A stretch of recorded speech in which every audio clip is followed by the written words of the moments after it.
وہ ہے پیاری آقا صلی اللہ علیہ وسلم ایک طبیب، یعنی کہ سب سے بڑے ڈاکٹر کے طور پر، طبیب کے طور پر نبی علیہ الصلوۃ والسلام کا جو مقام ہے، نبی علیہ الصلوۃ والسلام کی جو حیثیت ہے، ویسے تو اللہ پاک نے اپنے پیارے محبوب علیہ الصلوۃ والسلام کو ہر کمال جو تھا، ہر شعبے میں وہ کمال کا رتبہ عطا فرمایا. خواہ لیڈر کے طور پہ دیکھ لیں، خواہ ایک سپہ سالار کے طور پہ دیکھ لیں، خواہ ایک نبی کے طور پہ دیکھ لیں، خواہ رسول کے طور پہ دیکھ لیں، خواہ ایک باپ کی حیثیت سے دیکھ لیں، خواہ ایک بیٹے کی حیثیت سے دیکھ لیں، خواہ ایک شوہر کی حیثیت سے دیکھ لیں، خواہ ایک نانے کی حیثیت سے دیکھ لیں. مختصر خلاصہ یہ کہ اللہ نے اپنے محبوب کو ایسا بنا دیا ہر مقام میں کہ ان کے بعد اللہ نے اپنا قلم ہی توڑ دیا. پہلے مصطفیٰ جیسا ہے ہی کوئی نہیں. ہوئی ختم زندگیاں اور قلم ٹوٹ گئے، تیرے اوصاف کا ایک باب بھی پورا نہ ہوا. اپنے محبوب کو اللہ نے ایسا بنایا، ڈاکٹر سمجھ لے، حکیم سمجھ لے، طبیب سمجھ لے، یار سمجھ لے، دوست سمجھ لے، باپ سمجھ لے، جس بھی نقطۂ نگاہ میں دیکھیں گے میرے مصطفیٰ نقطۂ کمال اور عروج پہ نظر آئیں گے. آج صرف ہم ایک شعبے کو لے کے چلیں گے. ویسے کسی دن انشاءاللہ صرف اسی پہ گفتگو کریں نا کہ ایک دن ہمارے آقا صلی اللہ علیہ وسلم بطور باپ کی حیثیت، ایک جمعہ اگلا نانے کی حیثیت، ایک جملہ سپہ سالار کی حیثیت، ایک جمعہ ایک لیڈر کی حیثیت، ایک جمعہ ایک نبی کی حیثیت، ایک جمعہ نبیوں کے سردار کی حیثیت. تو میرے خیال میں سارے جمعے ہمارے ایسے لگ جائیں گے، صرف نبی علیہ الصلوۃ والسلام کے چند جو سیرت کے پہلو وہ بیان ہوں گے، پھر بھی بہت ساری باتیں رہ جائیں گی. اور باقی جو مہینے کی مناسبت سے موضوع میں بیان کرتا ہوں وہ شاید ویسے سائڈ پہ رہ جائیں گے، کیونکہ اللہ نے اپنے پیارے محبوب علیہ الصلوۃ والسلام کی ادائیں، مصطفیٰ کی سیرت وہ اتنی بیان کی ہے کہ اگر صرف قرآن سے قرآن کی آیتیں پڑھنا شروع کر دیں نا، کہ جب مصطفیٰ کے چہرے کی بات آئے تو قرآن کہتا ہے والضحیٰ، اے پیارے نورانی چہرے والے، واللیل اذا سجا، زلفوں کی بات آئی تو اللہ پاک کہتا ہے رات کی تاریکی کی طرح سیاہ زلفوں والے محبوب. مصطفیٰ کے سینے کی بات آ جائے تو قرآن کہتا ہے الم نشرح کے سینے والے. مصطفیٰ صلی اللہ علیہ وسلم کے ماتھے کی بات آئی تو اللہ پاک فرماتا ہے یاسین کے صحرے والے، طٰہٰ کی پیشانی والے. اور مصطفیٰ کی گفتگو کی بات آئے تو قرآن کہتا ہے وما ینطق عن الہویٰ ان هو الا وحی یوحیٰ، میرا نبی اپنی طرف سے کچھ نہیں کہتا بلکہ یہ تو وہی اپنی زبان سے لفظ نکالتے ہیں جو اللہ پاک انہیں عطا کرتا ہے. مصطفیٰ کے ہاتھوں کی بات ہو، قرآن کہتا ہے ید اللہ فوق ایدیہم. اگر اللہ کے نبی علیہ الصلوۃ والسلام نے معراج کی رات وہ کنکریاں ماری تھیں یا ریت پھینکی تھی، اس واقعے کو اللہ نے اپنی طرف لے لیا. وما رمیت ولکن اللہ رمی، حالانکہ کافروں کی طرف اللہ کے نبی علیہ السلام نے ایسے مٹھی پر ریت کی پھینکی، یا بعض روایتوں میں کہتا ہے ایسے پھونک ماری. اب اگر کنکریاں تھی تو پھینکی، اگر ریت تھی تو پھونک ماری. ان کو نظر آنا بند ہو گیا جیسے دھند پڑی ہوئی ہو. اب اللہ، حالانکہ انہوں نے گھیرا ڈالا ہوا تھا مکان کو، مگر اللہ کے نبی علیہ الصلوۃ والسلام ان کے اندر سے ایسے نکل گئے جیسے مکھن کے اندر سے بال نکل جاتا ہے. کسی کو پتہ ہی نہیں چلا کیونکہ اللہ کی عطا تھی. اب وہ جو کنکریوں کا واقعہ ہے ماری مصطفیٰ نے تھی، اللہ قرآن میں کہتا ہے وما رمیت اذ رمیت ولکن اللہ رمی، اے محبوب وہ جو کنکریاں ماری تھی، پتھر مارے تھے، وہ تو نے نہیں مارے تھے بلکہ ولکن اللہ رمی، کن اللہ، بلکہ وہ اللہ نے مارے تھے. اب آپ حیران ہوں گے کہ یہ کیا معاملہ ہے کہ ماری اللہ نے ہے مگر مصطفیٰ صلی اللہ علیہ وسلم کی جو ماری ہوئی ادا ہے اللہ نے اپنی طرف لے لی. یہ ایسے ہی دنیا میں آپ کو کسی سے محبت ہو جائے گی، بیٹا کوئی گناہ کر لینا تو آپ جا کے کیا کہتے ہیں، یار اینے نہیں کیتا، اے میری پگ تیرے پیراں چ پئی ہے، یہ سمجھ لا یہ میرے کو معاملہ ہو گیا. ایسے ہی کوئی یار ہو، وہ غریب ہو آپ کا، آپ کھاندے پیندے گھراتے سے جسے کہتے گھرانے سے ہو، کوئی چونک میں اسے گھیر کے مارنا شروع کر دے اور وہ آپ کی یاری نبھاتے ہوئے آپ کا نام نہ لے. اب آپ کا کوئی یار ہو، دوست ہو، اسے جا کے وہ بتا دے کہ تیرے فلاں یار کو فلاں چوک میں مارا جا رہا ہے. اب اگر وہ یار ہوا تو سب کچھ چھوڑ کے وہاں پہ پہنچے گا اور آگے سب سے پہلے کیا کہے گا، اس کو اپنے پیچھے کر کے کہے گا بھئی جو کیتا میں کیتا. اب جس نے بگاڑنا ہے میرا بگاڑے کچھ. اب جس نے اس کو ہاتھ لگایا سمجھے کہ اس نے، مثال کے طور پہ سمجھا دوں، اپنے تھے جناب بدماش ایم پی ایم نے گوئے تو مشہور ہے، میں نام نہیں لیتا، وہ آگے کہہ دینا ہاں جی اسی کیتا ہے معاملہ، کون جائے گا کل؟ تو اب یہاں پہ بات مثال سمجھانے کے لیے کہ یہ بنتی نہیں ہے، وہ کنکریاں پھینکی تو مصطفیٰ نے تھی، مگر اللہ کیا کہتا ہے وَمَا رَمَيْتَ إِذْ رَمَيْتَ وَلَكِنَّ اللَّهَ رَمَىٰ، میرے مصطفیٰ نے نہیں بلکہ میں رب نے پھینکی ہے۔ تو پتہ کیا چلا کہ کسی اور نبی کی ادا کو اللہ نے اپنی ادا نہیں کہا، کسی اور نبی کی اس طرح قسمیں جیسے رب نے کھائی ہیں مدوہا واللیل اذا سجا، علم نشرہ کے سینے والے، ید اللہ فوق ایدیہم کے ہاتھوں والے، وما رمیت اذ رمیت کی کنکریوں والے، طٰہٰ کی پیشانی والے، اور یاسین کے سہرے والے، یا ایھا المدثر، یا ایھا المزمل، یہ ساری اللہ پاک نے قسمیں کھائی اپنے محبوب کی، کسی اور نبی کی نہیں کھائی ایسے۔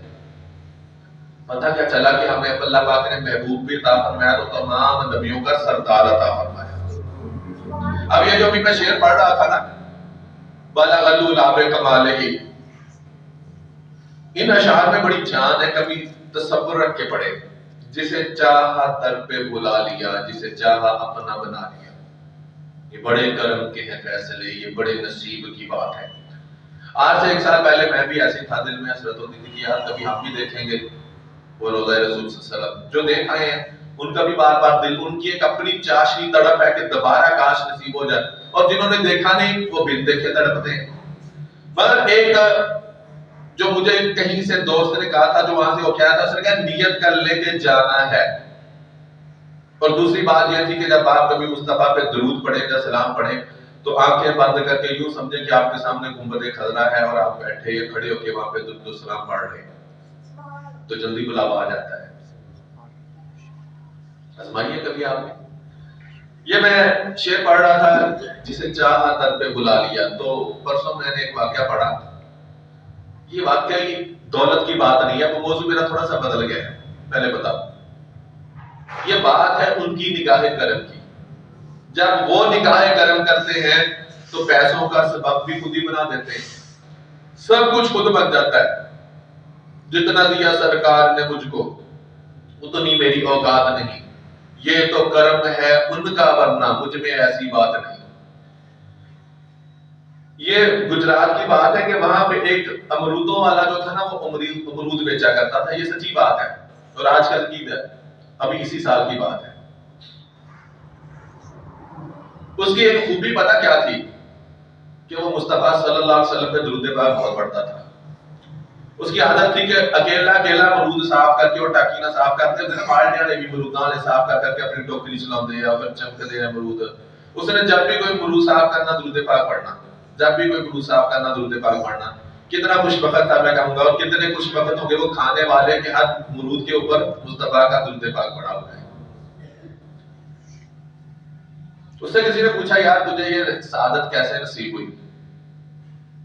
اس نے کہا ایک دن کھڑا تھا پل کے اوپر، جیسے کوئی نہر یا آپ کا گگما کا پل ہو، سائڈ پہ کر کے آپ نے سائیکل کھڑا کیا، وہ کہتا میرے کو سائیکل سی، میرے کو تو ریڑھی بھی ہے نہیں سی، تو سائیکل کے اوپر کھڑا میں مرود لگا رہا تھا صاف کر کے، اتنے میں گاڑی کے اندر 2 بندے آئے۔ وہ کہا بابا جی کی کر رہے ہیں؟ امرود بیچ رہے ہیں جی، کھائیں گے؟ نہیں، انہوں نے کہا امرودوں کی تو ضرورت نہیں۔ بابا جی تسی یہ دسو تسی مدینہ ویکھیا؟ اب کوئی آپ کے ایسے زخموں کو چھیڑے کہ آپ کی دل کی حسرت پڑی ہو، آپ رات کو اٹھ کے تہجد میں بھی روئیں اور اللہ کے آگے دعا کریں کہ باری تعالیٰ دل بڑا چاہتا ہے مگر اسباب نہیں ہے، کیا کبھی میرے لیے بھی وہ تیری ایک کن ہو سکتی ہے کہ تو کہے کن فیکون، سب کچھ ہو جاتا ہے۔ اور اچانک کوئی آپ کو پوچھے کہ مدینے جاؤ گے تو بندے کی آنکھیں چھلک پڑتی ہیں، اور بابا جی کہتے ہیں میری آنکھوں سے آنسو آ گئے۔ میں نے کہا نہیں یار میں نے نہیں دیکھا۔ بابا جی رو کیوں رہے؟ دل کرتا ہے آپ کا مدینے جانے کو؟ کہا جی کوئی عاشق ایسا ہے ہی نہیں امتی جس کا مدینے جانے کو دل نہ کرتا، کافی تیاری کریں۔ میرے پاس تو کچھ نہیں ہے یار، میں نے تیاری کیا کرنی ہے، بس نیت ہے کہ کبھی وہ بلائے گا، یقین ہے کہ کبھی وہ بلائے گا۔ فرمایا یہ کتنے کما لیتے ہو ریڈی سے؟ اس نے بتایا شام کے 1500 2000 یا 1000 روپیہ کی، اگر 2000 بھی کماتا ہوگا 1000 کے لے کے آتا ہوگا، 1200 کے لے کے آتا ہوگا، کبھی 1000 بچ گیا، کبھی 1200 بچ گیا۔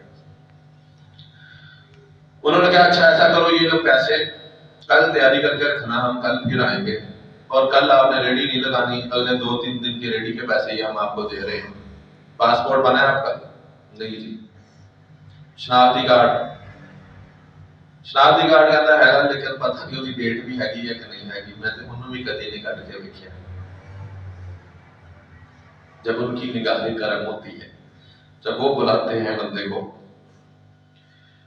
تو وہ بابا جی بزرگ فرماتے ہیں کہ دوسرے دن وہ پھر لوگ کار میں آئے، تو کار میں انہوں نے مجھے اپنے ساتھ بٹھایا، ساتھ بٹھا کے لے جا کے یہاں پہ پاسپورٹ دفتر تھا کوئی قریب، وہاں پہ پاسپورٹ بنوایا انہوں نے، اور مجھے جیب میں پیسے ڈالے، ایمرجنسی جیسے پاسپورٹ بنتا ہے سب کچھ وہ بنا کے، تو اگلے 15 سے 20 دنوں میں مجھے روضہ رسول صلی اللہ علیہ وسلم کی طرف روانہ کر دیا۔ وہ بزرگ فرماتے ہیں کہ اب جب میں مدینے کی جانب جا رہا تھا تو قدم ساتھ نہیں دے رہے تھے کہ یا رسول اللہ کہاں میں امرود بیچنے والا، اور کہاں یہ آپ کا روزہ، کہاں یہ در، اور کہاں اتنے پیسے شاید میں زندگی میں بھی اکٹھے نہیں کر سکتا تھا امرود بیچ کے، میں تو اپنے بچوں کو روزی روٹی کھلا سکتا تھا بس۔ مگر اللہ پاک نے جو نوازا اس شخص کو، جو میں نے اس کا اپنے طور پہ خلاصہ نکالا، میں غلط بھی ہو سکتا ہوں، اس کے درود پاک مصطفیٰ کی ذات پہ پڑھنے کی وجہ سے کہ جب وہ مرود بھی صاف کرتا تھا تو ایک ایک مرود بھی درود پاک پڑھ کے رکھتا تھا۔ تو اللہ پاک نے اپنے اس غلام کو پھر ایسے بلایا کہ پیسہ بھی ایک نہیں لگنے دیا، اسباب بھی غیب سے خود ہی بنا دیے، پیسے بھی خود ہی مہیا کر دیے، اور اپنے ایسے بندے بھیجے کہ جسے چاہا در پہ بلا لیا، جسے چاہا اپنا بنا لیا۔ یہ بڑے کرم کے ہیں فیصلے، یہ بڑے نصیب کی بات ہے۔ تو پیسوں سے یہ معاملہ نہیں ہوتا ہے، یہ واقعی حق کیسا اچھا ہے، میں نے بھی آزما لیا ہے۔ بعض دفعہ بندہ سوچتا ہے یار میرے کو تو اتنے پیسے نہیں، مگر جب بندے کو موقع ملتا ہے، میری دعا ہے کہ اللہ پاک آپ سب کو اپنے ماں باپ کے ساتھ لے جائے، اور جن کے ماں باپ چلے گئے ہیں وہ اپنے بچوں کے ساتھ کبھی جائیں تو اس کی اپنا یہ ایک مزہ اور لذت ہوتی ہے۔ میری خواہش تھی، اللہ پاک نے پوری کی ماں باپ کے ساتھ، آپ کی بھی میری دعا یہی ہے کہ جائیں تو ماں باپ کے ساتھ جائیں۔ تو لمحات، اتنے لمحات خوبصورت ہوتے ہیں کہ ان کے لیے الفاظ نہیں۔ یہ کب ہوتا ہے؟ جب بندے کا فتوکل علی اللہ، اللہ پہ یقین ہوتا ہے۔ آج بیان تو کچھ اور کرنا تھا، لیکن موضوع جو ہے بغداد کے ایک اور ولی کی بات سناتا جاؤں۔ جب اللہ پہ یقین ہو، ہمارا یقین اس طریقے کا ہے نہیں، میں بھی آپ کے اندر ہی شامل ہوں، میں یہ نہیں کہتا میں بہت گناہگار ہوں، میں تو بڑا گناہگار ہوں۔ جیسے آپ جاتے ہیں نا کہیں پہ کسی جگہ پہ راستے میں رکیں،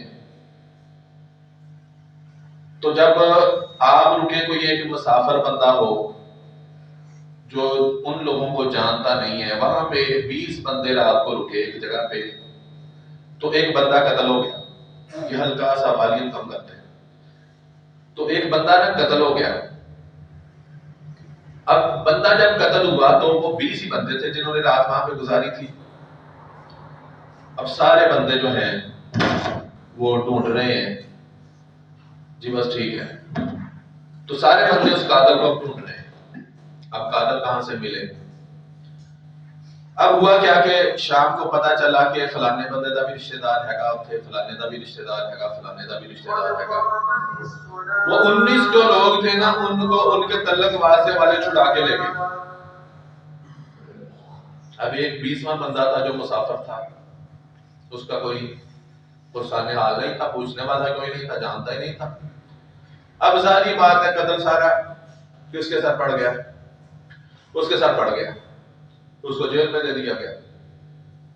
وہ بندہ رات کو تہجد کے وقت اٹھتا ہے، اس کی عادت تھی، اور وہ اللہ کے آگے سر سجدے میں رکھ کے کہتا ہے باری تعالیٰ تو جانتا ہے تیرے سوا اس شہر میں کسی کو نہیں جانتا، یا اللہ باقیوں کے سفارشی تھے 19 لوگوں کے، ان میں سے شاید کسی نے قتل کیا، شاید نہیں، میں نہیں جانتا، مگر باری تعالیٰ میرا سفارشی بھی کوئی نہیں ہے، میرا سفارشی بھی تو ہے، مجھے جاننے والا بھی کوئی اور نہیں ہے، باری تعالیٰ میرا جاننے والا بھی تو ہے،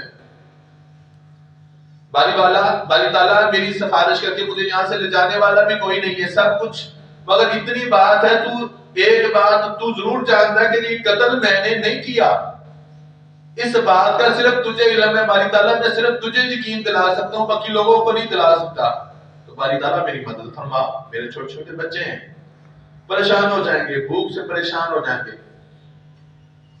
جب وہ رویا نا، آنسو بہے اس کے آنکھوں سے نکلے، تو خلیفہ ہارون الرشید اس وقت کا بادشاہ تھا،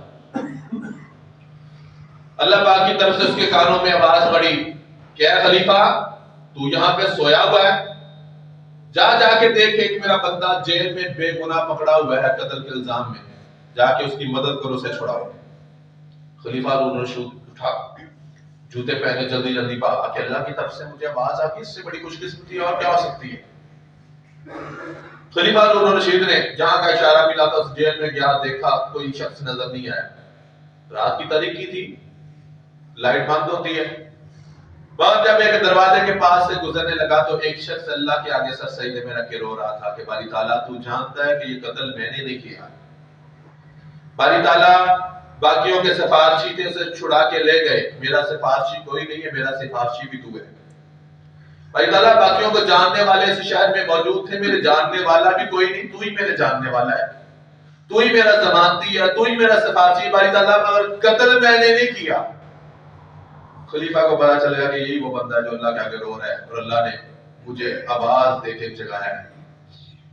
اس بندے کو لیا ساتھ، جیل سے رہا کروایا، اور صبح کو اعلان کر دیا کہ اسے پوشاک پہنا کے، خوبصورت کپڑے پہنا کے میرے محل میں لایا جائے۔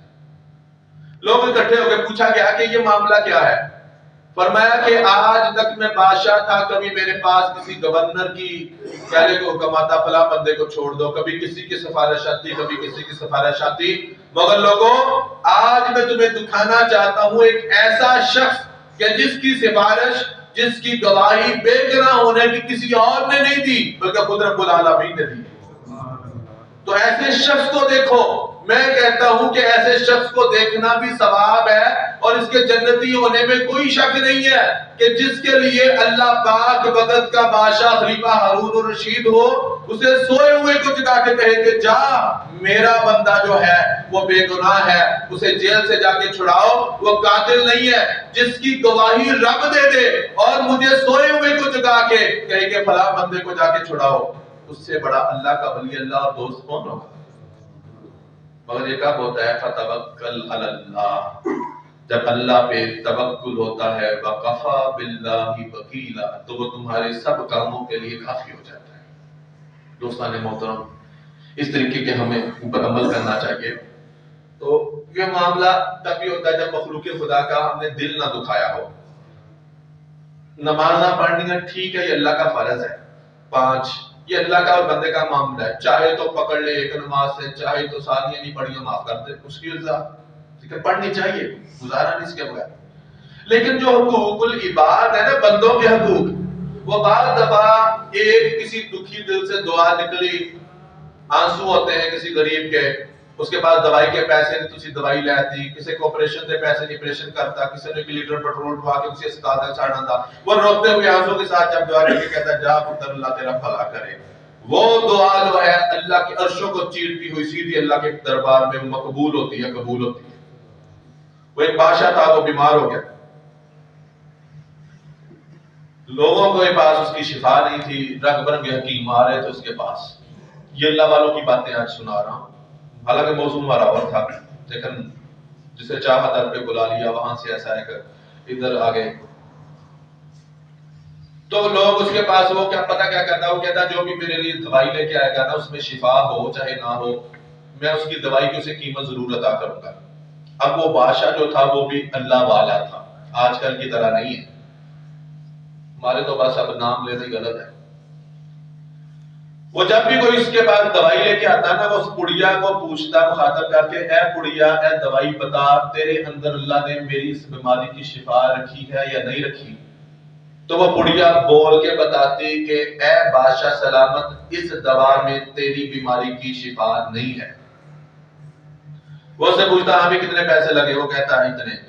دے دیتا. اب لوگوں نے نا پخانڈی بنا لیا, آپ بھی اٹھے وہ بھی اٹھا, کسی نے مٹی تھوڑی سی لی, کسی نے ریت لی کاغذ میں بند کی, کسی نے کچھ پتے پیسے لے کے چلا گیا, 2000 4000 لے کے آ جاتے, اپنا ایمان خراب کر لیتے. اب ایک اللہ والا تھا جس کے حالات بڑے تنگ تھے, اس نے اپنی ماں سے کہا ماں میں بھی بادشاہ کے لیے دوائی لے جانا چاہتا ہوں. اس کا بیٹا بات سن, میں نے ساری زندگی تجھے حلال کی کما کے کھلائی ہے, ماں کر کے حالات آپ جانتی ہو, تیری بیماری فلاں ماں. اس نے کہا سب کچھ ہے, قیامت کے دن اگر اللہ نے پوچھ لیا, مصطفیٰ صلی اللہ علیہ وسلم نے پوچھ لیا کہ تو نے دنیا میں چند پیسوں کی خاطر فلاں کو دھوکہ دیا تھا, تو میں رسول اللہ صلی اللہ علیہ وسلم کے سامنے شرمندہ ہوں گی, میں رسول اللہ صلی اللہ علیہ وسلم کی نگاہوں کے سامنے کیسے کھڑی ہو سکوں گی؟ بیٹا یہ ضمیر میرا گوارا نہیں کرتا. اس نے کہا ماں اس کے علاوہ اور کوئی میرے پاس سبب نظر نہیں آتا. اس نے کہا پھر ایسا کر, ایک دن رک جا. اللہ والوں کی مائیں پہ اللہ والی ہوتی. اس نے رات مسلح پہ گزاری, اللہ کے آگے گڑ گڑائی اور کہا باری تعالیٰ یہ جو میرا بیٹا دوائی لے جانا چاہتا ہے بادشاہ کے لیے, اس میں شفا رکھ دے. باری تعالیٰ یہ صرف تو کر سکتا ہے. جب بندہ اس کے آگے روتا ہے تو وہ کہتا ہے اے بندے تیرا آنسو زمین پہ بعد میں گرتا ہے, تجھے سینے کے ساتھ میں پہلے لگا لیتا ہوں. اس لیے کہ ماں کے سامنے بچہ روئے تو مجھ سے برداشت نہیں ہوتا, میں تو 70 ماؤں سے زیادہ پیار کرتا ہوں. اے بندے تو میرے در پہ آ تو صحیح, یہ مت دیکھ کہ 50 سال بیت گئی 70 سال بیت گئی, پتہ نہیں کیا ہوگا, پتہ نہیں معاف. فرمایا معافی مانگنا تیرا کام ہے, آگے سینے سے لگانا رب تعالیٰ کا کام ہے. آ تو صحیح. رات گزاری, وہ دوسرے دن اس کا بیٹا کچھ جو بھی تھا لے گیا پڑی میں. بادشاہ نے پڑیا اپنے پاس کر کے بولا آپ بتا بھی ہے دوائی, یہ جو میرے اندر بیماری ہے مجھے اس کی شفا تیرے اندر موجود ہے یا نہیں ہے؟ تو وہ پڑیا بول کے کہتی ہے اے بادشاہ سلامت, اس دعا کے اندر تیری بیماری کی شفا ہے, بلکہ آج اس پڑیا کے صدقے جتنی بھی پہلے تیرے اندر دوائیاں آئی ہیں ان ساروں میں بھی اللہ پاک نے شفا رکھ دی ہے. اللہ اللہ کیے جانے سے اللہ نہ ملے, اللہ والے ہیں جو اللہ سے ملا دیتے ہیں. تو جن کی مائیں بھی مسلح کی پکی ہوتی ہیں نا, تو وہ بیٹے بھی پھر مسلح کے پکے ہوتے ہیں. جب اللہ سے رو کے مناؤ اللہ کو, پھر وہ آپ کاغذ میں کچھ بھی لے جاؤ, چٹکی لے جاؤ, اللہ پاک اس میں بھی شفا رکھتا ہے. پھر اس ایک کے صدقے وہ جو پہلے دوائیاں آ چکی تھی, اللہ پاک نے فرمایا جا بادشاہ آج کسی میں سے بھی کھا لے, اس پڑیا کے صدقے, اس بیچنے والی ماں کی دعا کا صدقہ, اللہ پاک نے آج تمام دوائیوں میں شفا عطا فرما دی. تو دوستان محترم, میں اور آپ جب بھی اللہ کے آگے گڑ گڑائیں, اللہ کو منائیں, یہ دنیا داری چلتی رہتی یار ٹائم ہی نہیں ملتا, کئی صاحب تھکے ہونے ہیں, میں بھی تاڑے شامل ہاں, ایک دن ادھر بھی تو آنا ہی ہے, ادھر پتہ نہیں چلنا, ہوا نکل جانی ہے, اللہ کو پیارے ہو گئے, پھر بھی تو کام ہونا ہی ہے, پھر بھی تو پیچھے بیوی بچہ تو سرنا ہی ہے. تو رب کو کبھی منایا ہی, مخلوق خدا کو کبھی ہم نے راضی نہیں کیا, کہتے چل چل اپنے گھر ہوں گا, تو یہ ہو گیا وہ ہو گیا. اللہ کے نبی علیہ السلام کا اس نے اخلاق انشاءاللہ اگلے جمعے بات بتاؤں گا. اگلے جمعے انشاءاللہ ہمارا کیمپ لگ رہا ہے, آنکھوں کا فری آئی کیمپ نشہرہ میں, 162 ڈھابے نشہرہ میں, جہاں پہ سفید موتیا کالا موتیا جو ہے اس کی آنکھوں کا آپریشن کیا جاتا ہے, اور میڈیسن آپ کو پہلے بعد میں جتنی بھی ہے وہ ساری کی ساری فری دی جاتی ہے آپریشن تک. اور باقی معاملات جو ہیں, اگر کسی نے نظر چیک کروانی ہو, نظر کی اینک بنانی ہو, اس کے لیے بھی وہاں پہ انشاءاللہ ٹیم موجود ہوگی. تو یہ معاملات اس دفعہ ہم نے لیکن 1000 روپیہ رکھا ہے, میں ممبر پہ بیٹھ کے بٹھا دوں. پہلے ہم فری کرتے تھے, اس 1000 روپے رکھنے کی وجہ یہ ہے کہ مریض ہم سے میڈیکل کے ٹیسٹ کرا لیتے تھے, جو 1000 روپے کے ہمارے میڈیکل کے ٹیسٹ ہی ہو جاتے ہیں. بعد میں دوسرے تیسرے دن کہہ دیتے تھے ہمارا جی موڈ بدل گیا ہے, اس لیے رکھا ہے. باقی جتنا بھی لینس ہوگا, جتنی بھی آپریشن کے بعد کی میڈیکل, آپریشن سے پہلے کی میڈیسن, آپریشن تھیٹر کی میڈیسن, اور بعد میں کالی اینکیں یا جو کچھ بھی قطرے وغیرہ دیا جاتا ہے, 3 وقت کا کھانا, رہائش, بالکل سارا کچھ فری ہوگا الحمدللہ. یہ جو کرنے والے تعاون, کبھی ایک وقت تھا ایسے 15 سال پہلے ہم آپ جیسے بھائیوں سے مانگتے تھے, 500 دے دیا, کسی نے 1000 دے دیا, کسی نے, پھر بھی کئی باتیں کرنے والے بھی ہوتے ہیں. مگر ایک وقت آیا, چلے اللہ پاک نے بھائی کی سنی, وہ باہر چلے گئے UK, وہاں پہ ان کے دوست احباب نے ایک چیریٹی نے مل کے, اب تقریباً 12-14 لاکھ 15 لاکھ خرچہ آتا ہے کیمپ کا, وہ سارے کا سارا اللہ پاک نے وہاں سے سبب بنا دیا. ہمیں کیا چاہیے اس کے بدلے, ہمیں آپ کی دعا چاہیے, وہی دعا کہ جو کبھی آنسوؤں سے بھیگی ہو. آپ کہیں کہ جا اللہ پاک بیٹا تیرا بھلا کرے، اللہ پاک تیرے ماں باپ کا بھلا کرے، اللہ پاک تجھے اس بیماری سے بچائے، اللہ پاک تیرے بچوں کو اللہ پاک تجھے کامیابی دے، بس ہمیں اس کے بدلے دعا چاہیے۔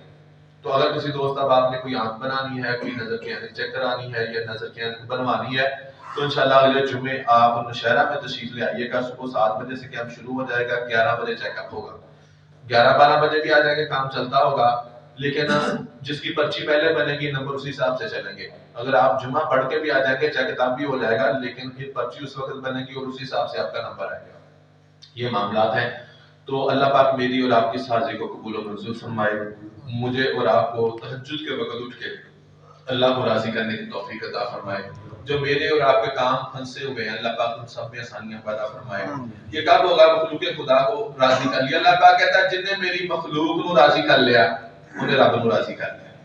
مخلوق راضی ہو گئی، اس نے آپ کو دعا دے دی، وہ اللہ کا کوئی آپ کا معاملہ تھا، اللہ کے آگے تو آپ ایک دفعہ ایک ہم سبحان ہیں، وہ اسی وقت معاف فرما دیتا ہے، وہ غفور الرحیم ہے، رحم الرحیمین ہے۔ مگر اس کی مخلوق کا دل نہ ٹوٹا ہو آپ سے، اس کے مخلوق کا دل نہ دکھایا ہو، پھر اللہ پاک سارے معاملات پار لگا دیتا ہے۔ اور دوسری بات یہ بتانی تھی کہ جب آپ نماز پڑھتے ہیں، ہمارے ہاں یہ جو ہم ہیں امام اعظم ابو حنیفہ کے ماننے والے، اور حنفی مسلک میں یہ ہوتا ہے، ہمارے مسلک میں حنفی جو ہے امام اعظم ابو حنیفہ کے ماننے والے، ہم رفع یدین نہیں کرتے، اور اس کے بعد جب آمین ہوتا ہے ہم آمین آہستہ آواز میں کہتے ہیں۔